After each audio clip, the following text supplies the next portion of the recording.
চুন দিলে এটা আল্লাহর ওলি হেরা বুঝবো। আয়া বাবার দরবার মান্তি করি, বাবা ফল দেহা। চুন দিলে মান্তি দে ফল ভা। মনের আশা পূরণ করতে আর লাগবে না কোটি টাকা। সামান্য পানের চুন দিলেই নাকি পূরণ হবে মনের সব লালিত স্বপ্ন ও আকাঙ্ক্ষা। অবিশ্বাস্য মনে হলেও এমনই এক অলৌকিক দাবির জেরে তোলপাড় সৃষ্টি হয়েছে সামাজিক মাধ্যম থেকে শুরু করে সর্বত্র।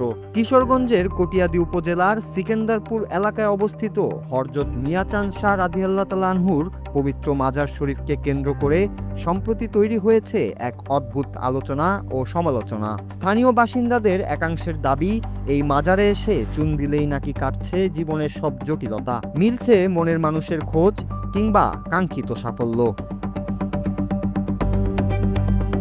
সরেজমিনে মাজার প্রাঙ্গণে গিয়ে দেখা যায় এক ভিন্ন রকম উন্মাদনা। সামান্য মূল্যের পানের চুন ব্যবহার করেই মানুষ এখানে দূর দূরান্ত থেকে এসে মানত করছেন। বিশ্বাসের এক অন্ধ কিংবা গভীর জায়গা থেকে দলে দলে মানুষ সামিল হচ্ছেন এই চুন দেওয়ার অদ্ভুত প্রথায়। স্থানীয় প্রবীণদের দাবি, হযরত মিয়াচান শাহ রাদিয়াল্লাহু তাআলা আনহু ছিলেন একজন মহান ওলি এবং তিনি নাকি উপমহাদেশের প্রখ্যাত সুফি সাধক হযরত শাহজালাল রাদিয়াল্লাহু তাআলা আনহু ও শাহপরান রাদিয়াল্লাহু তাআলা আনহুর পবিত্র সফর সঙ্গী ছিলেন। আর সেই অলির প্রতি অগাধ ভক্তি থেকেই এই চুন দেওয়ার রেওয়াজ এখন লোকমুখে চুন বাবার মাজার নামে পরিচিতি পেয়েছে। তবে এই ঘটনা ছড়িয়ে পড়তেই তীব্র দ্বিমত ও ক্ষোভ প্রকাশ করেছে সচেতন মহল ও শিক্ষিত সমাজ। তাদের মতে, কোনো অলির মাজারকে কেন্দ্র করে চুন দেওয়ার মতো হাস্যকর কর্মকাণ্ড ও কুসংস্কার ছড়ানো কোনোভাবেই কাম্য নয়। ধর্মীয় অনুভূতিকে পুঁজি করে এক শ্রেণীর মানুষ সমাজে বিভ্রান্তি তৈরি করছে বলেও অভিযোগ উঠেছে। প্রকৃত ধর্মীয় মূল্যবোধকে অক্ষুণ্ণ রাখতে এবং সাধারণ মানুষকে এমন অলীক বিশ্বাস থেকে বিরত করতে স্থানীয় প্রশাসন ও সংশ্লিষ্ট কর্তৃপক্ষকে দ্রুত কঠোর ব্যবস্থা নেওয়ার আহ্বান জানিয়েছেন এলাকার সচেতন নাগরিকরা। বাবার দরবার আসছি, অনেক দিন ধরে আমরা ছোটকালে থেকে দেখতেছি বাবার মাজার। আমরা এজন মাই মান্তি করি, যে কোনো উদ্দেশ্যে আয়া বাবার দরবার মান্তি করি, বাবা ফল দেহা। চুন দিলে মান্তি দে ফল ভা। যে কোনো বিপদ হলে মানুষে চুন দে, যে কোনো জিনিস দিতারে এ দে ফল ভা।